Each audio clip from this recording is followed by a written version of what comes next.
Bismillah.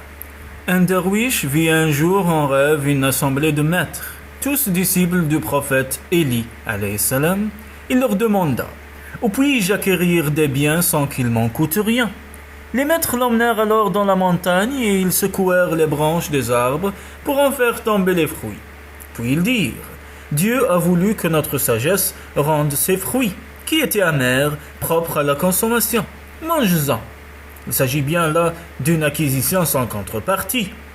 En mangeant ces fruits, le derviche y puisa une telle substance qu'à son réveil, il tomba dans l'admiration. « Ô Seigneur, dit-il, offre-moi moi aussi une faveur secrète. » Et à l'instant même, la parole lui fut retirée et son cœur fut purifié.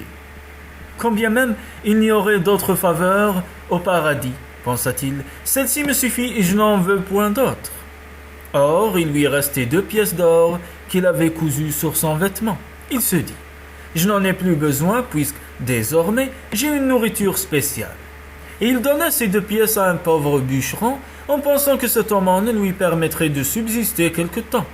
Mais le bûcheron, éclairé par la lumière divine, avait lu dans ses pensées et lui dit: comment peux-tu espérer trouver ta subsistance si ce n'est pas Dieu qui te la procure? Le derviche ne comprit pas exactement ce que voulait dire le bûcheron, mais son cœur fut attristé par ses reproches. Le bûcheron s'approcha de lui et déposa à terre le tas de bois qu'il portait sur l'épaule. Puis il dit: Ô Seigneur, au nom de tes serviteurs dont tu exauces les souhaits, transforme ce bois en or.